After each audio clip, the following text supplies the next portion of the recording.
Afternoon. So my apologies to any of you who have seen any of these slides before at last year's GNU radio conference or at another event subsequent to that. It can take a little while to get these things approved by public affairs offices and DoD, but I've got a few old slides and I've got a few updates here.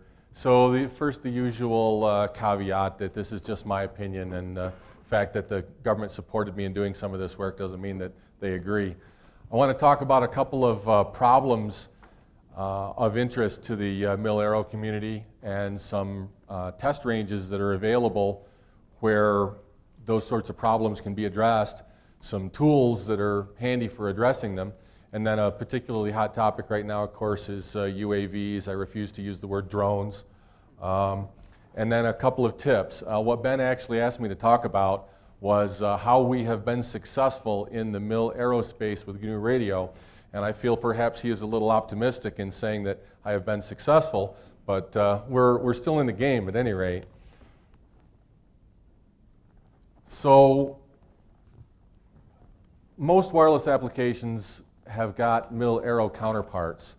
And the problems that you face in consumer and other commercial and in some cases scientific work, we face the same problems in the Mil-Aero world.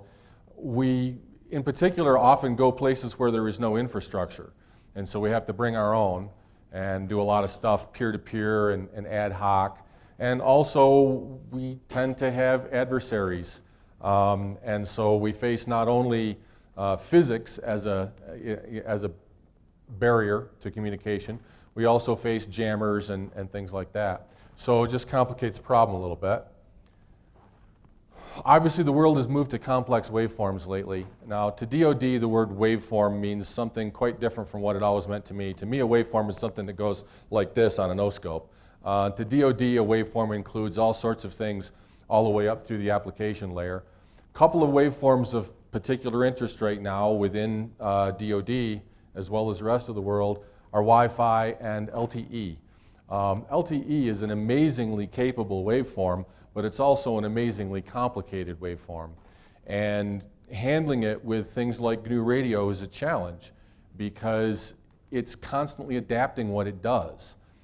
The eNode B, which is the fancy word for an LTE base station, can change the time frequency resource grid as frequently as once every millisecond. So if you think back to the way GNU Radio operated a few years ago, you just would have been out of luck because you set it up to do something and then you stream and you keep streaming data that way indefinitely. And this idea of dynamically changing the pipeline to do something different was a capability we didn't have in the GNU Radio world a couple of years ago. Now, in the past couple of years, a lot of changes have been made that are moving us in the direction of being able to do that sort of thing. Another issue that we face is that there are a lot of waveforms running around out there in the world that are being used by our adversaries to do annoying things like detonate roadside bombs. And some of them are commercial waveforms that have been adapted for those sorts of malicious uses. And some of them are waveforms that we've never seen before. For a couple of decades now, we've been facing adversaries that mostly did not have the technological capabilities that we have. But there's increasing concern that foreign powers with capabilities comparable to our own, and in some cases exceeding our own, are getting back into the business of using surrogate forces and equipping those surrogate forces with some really sophisticated tech. So every now and then we'll observe a waveform out there in the world and we'll want to do something about it. And the thing that up until a few years ago we would have done is we would have recorded it with a digital RF memory and then played it back. That's inadequate for some purposes. Sometimes you don't want to see the exact same waveform again. You want to see a very similar waveform but with different data modulated onto it, for instance. And so this is another case where GNU Radio can be very helpful to us. Obviously, low signal-to-noise ratio comms are important to us. A real big issue is minimizing latency.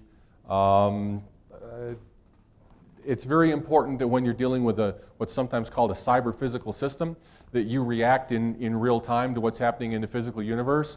You know, planes can crash or things can blow up in the few milliseconds that it takes you to process something if your processing pipeline is too long. So an example of a specific problem that we have is the AWS-3 coexistence. A few years ago, the president said we're going to make 500 megahertz of unlicensed spectrum available to commercial users, and we're going to basically take it away from the government, which pretty much means DoD. And problem is, some of the legacy users are not going to immediately vacate that spectrum that's been auctioned off.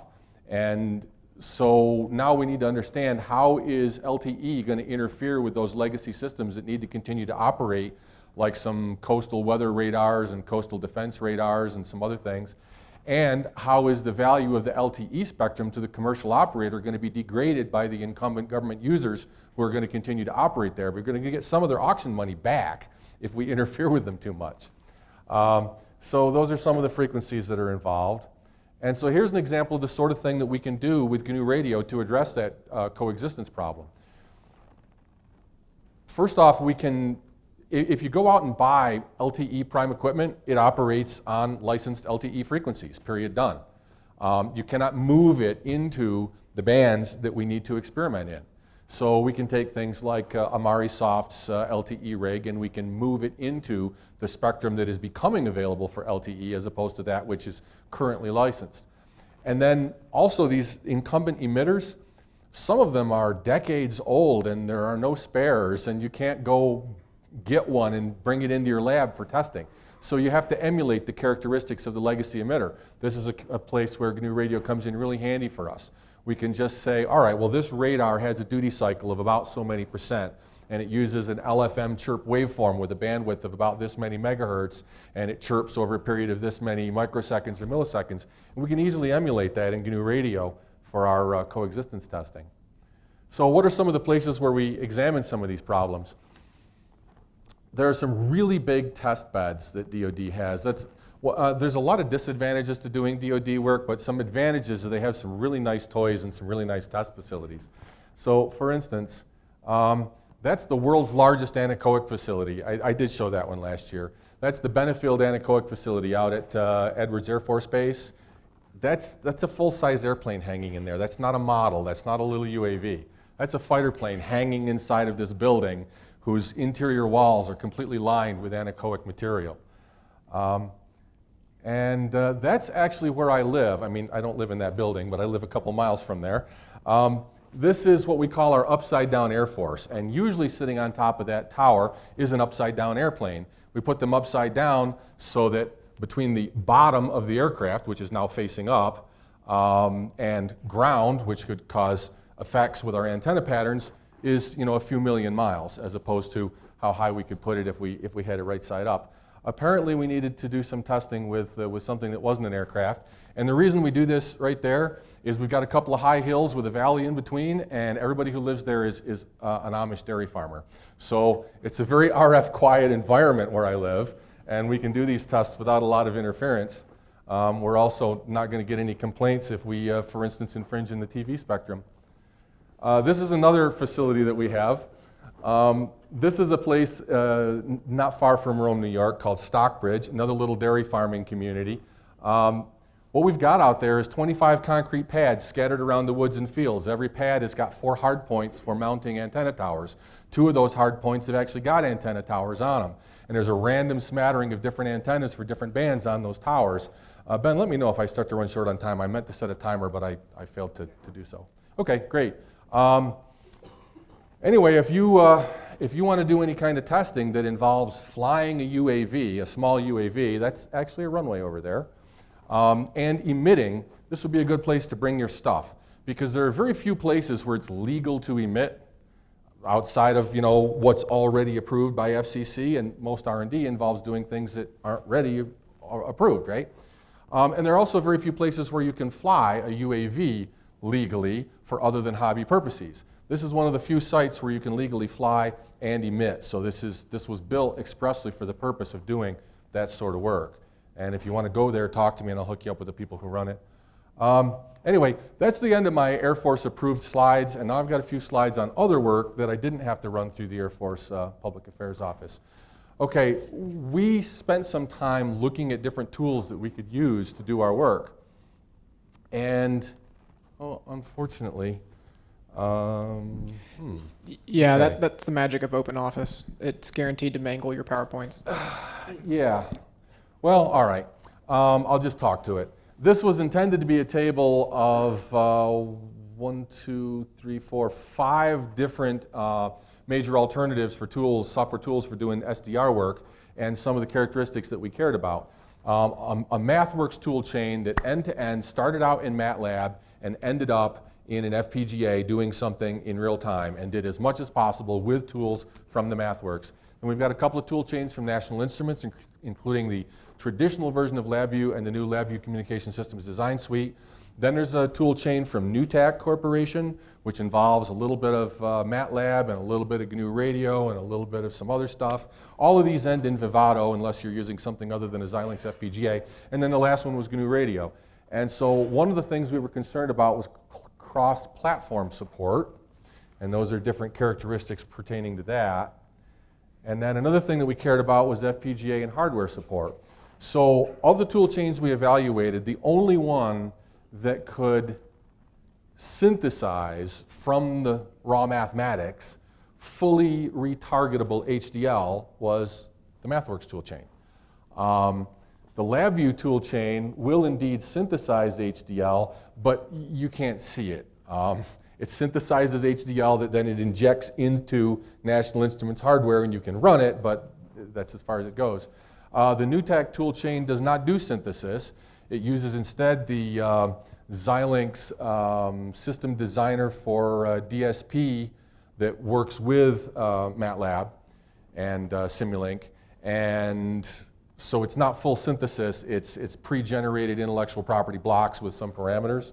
And then finally, GNU Radio, of course, doesn't get involved into the problem of synthesizing FPGA intellectual property, but with RF NOC, if you already have some of these IP blocks, it makes it very easy to integrate them.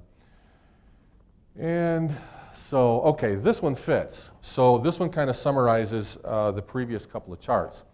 If you look at the interoperability and support for MATLAB, the more general cross-platform support, the ability to produce retargetable FPGA HDL, the ability to retarget at the board level, the availability of personnel who are already experienced in the use of the tool and or the availability of training in the use of the tool, and then at affordability, this was our overall evaluation matrix. Now the government loves to pick winners and they love to pay contractors to tell them what the one winner or silver bullet is, and I'm kind of allergic to that.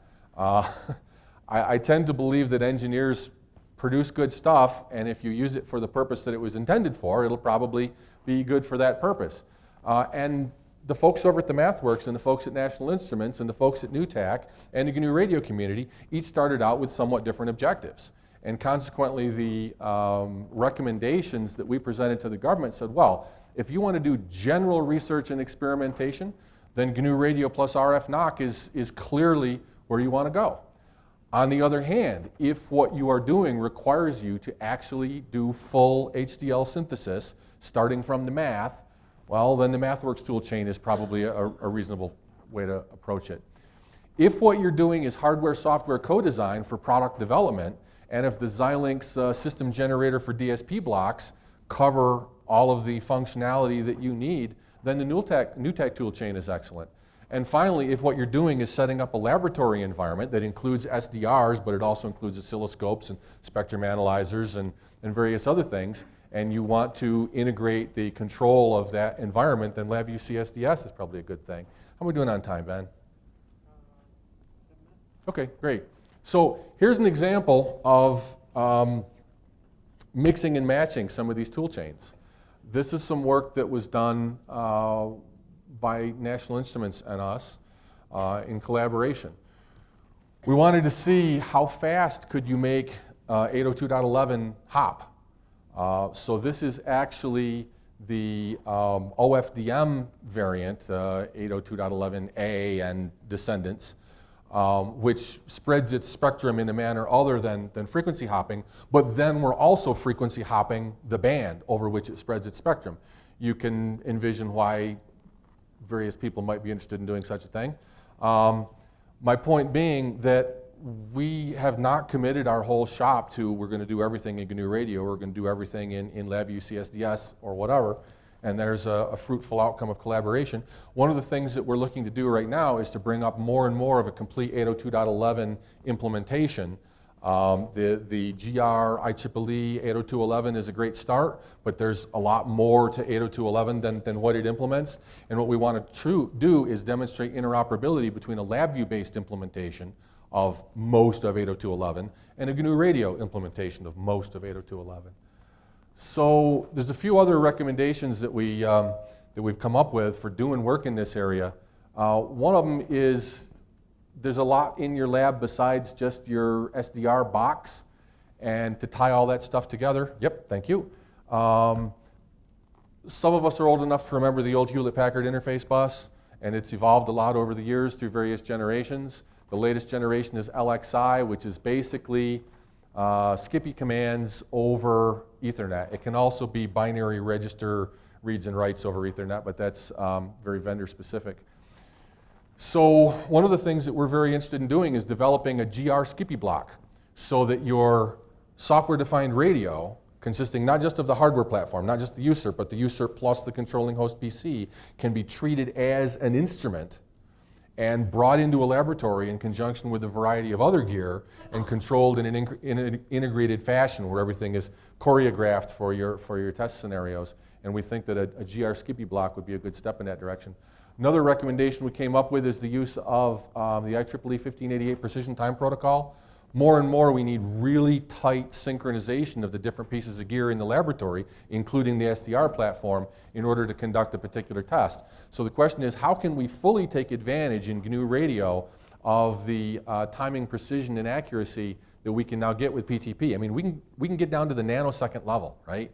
If you can synchronize your software-defined radio's clock with some other piece of equipment's clock to the level of a nanosecond of precision and, under ideal circumstances, a nanosecond of accuracy, what does that allow you to do, and what do we have to do with GNU Radio to take advantage of it? Lastly, most of you are already familiar with Vita 49. We're trying to take it further to say, you know, what if we've already pulled in samples and done something in the digital domain, and now we need to restream those samples to another box? If you're dealing with really wide bandwidth captures, you may need to run through a fairly substantial piece of hardware just to do channelization and then send off those individual channels as separate Vita 49 streams to other boxes.